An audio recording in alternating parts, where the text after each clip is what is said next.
Exonération des taxes pendant 6 mois. C'est de ça qu'on va parler. Est-ce que c'est la solution? C'est à cette question qu'on va répondre.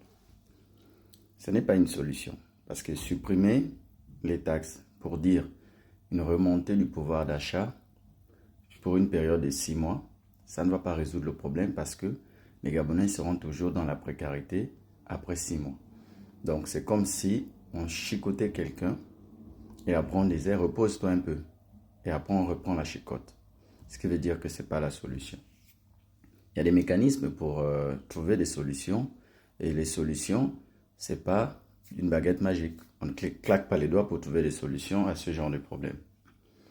Il faut déjà faire un bilan, faire des audits, comprendre les besoins de l'État, comprendre les besoins de la population, comprendre les besoins des industriels, comprendre les besoins de ceux qui font dans l'import-export. Une fois que vous avez les besoins de tous les acteurs qui gravitent autour de la question du pouvoir d'achat, on se pose la question, quels sont les outils à notre disposition pour pouvoir régler le problème? Et quelles sont les concessions que chacun est prêt à faire pour pouvoir résoudre le problème? C'est dans ce sens qu'on fait les choses. Parce qu'aujourd'hui, si la mesure est prise pour 6 mois, mais dans 6 mois, on va se retrouver avec des taxes qui vont être reprises ou des taxes qui vont être supérieures à celles qu'elles étaient à la base. Ça va être toujours plus compliqué pour la population. Donc, il faut trouver des mécanismes. Et pour pouvoir trouver un mécanisme, il faut connaître l'origine. C'est comme quand on part chez un médecin. Quand on part chez un médecin, on ne donne pas automatiquement. Quand, exemple, on a une maladie qu'on ne connaît pas l'origine, ou bien qu'on ne connaît pas le problème, ou bien l'agent pathogène qui est à l'origine de la maladie, le médecin ne se dit pas sur le coup, j'arrive, je te donne tel médicament immédiatement. Non. On te dit, va faire des analyses. Les analyses, c'est quoi? C'est le diagnostic. On arrive, le patient vient, il dit ce qu'il ressent. En fonction de ce qu'il ressent, le médecin va dire, va faire des analyses parce que je suspecte une bactérie de tel type. Donc, il faut avoir la confirmation que c'est la bactérie. Et une fois qu'on a la confirmation que c'est la bactérie, pour sélectionner le médicament ou l'antibiotique qui sera capable de détruire totalement la bactérie sans pour autant causer des problèmes de résistance aux antibiotiques, on fait un antibiogramme. L'antibiogramme va permettre de sélectionner l'antibiotique le plus efficace capable de détruire 100% de l'agent pathogène. Et de là, le médecin prescrit ça comme ordonnance pour dire va prendre telle bactérie, va prendre tel antibiotique et tel antibiotique, tu vas le consommer pendant 3 à 4 jours.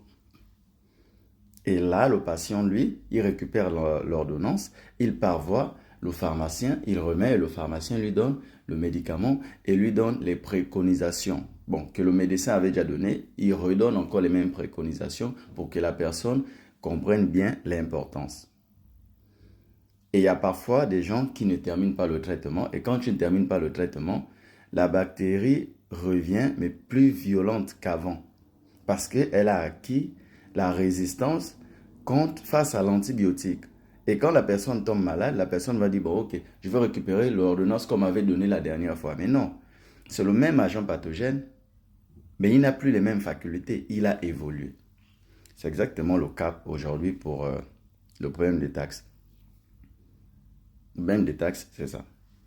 Faites un bilan général, faites un diagnostic, tirez des conclusions. À partir du moment où vous avez fait une enquête de terrain, voir les besoins de tout un chacun, c'est face aux besoins qu'on trouve des solutions.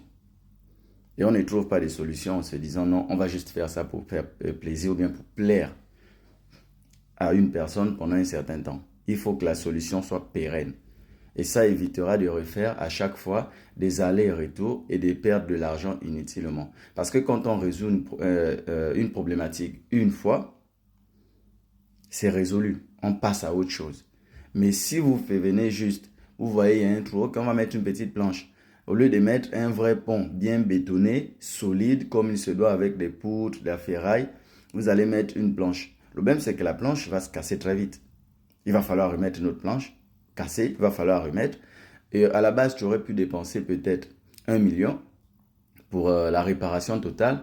Mais toi, tu vas te dire, bon, ok, je vais faire des réparations de 250 000 à chaque fois. Donc, tu vas te rendre compte que en dépensant 1 million, ton ouvrage va peut-être durer 50 ans. Mais en dépensant 250 000, ton ouvrage ne dure que tous les 6 mois. Donc, tu vas dépenser plus que ce que tu étais censé dépenser si tu trouvais une solution pérenne. C'est pour ça qu'on ne prend pas des décisions hâtives. Il faut prendre le temps de s'asseoir, poser. Quels sont les besoins de tout un chacun? On se pose des questions, on analyse, on comprend, on diagnostique. Et en fonction de ça, on trouve des solutions. Une fois que les solutions sont trouvées, on se dit, qui va permettre, c'est le plus important ça, qui va suivre le dossier et permettre et faire en sorte que la solution qu'on a trouvée soit exécutée. Parce qu'il faut des personnes pour vérifier, pour suivre. Et il faut que ces personnes ne soient pas corruptibles.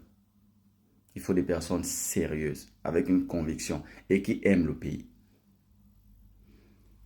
C'était mon analyse du jour sur ce sujet d'actualité. Sur ce, bon début de semaine à tous.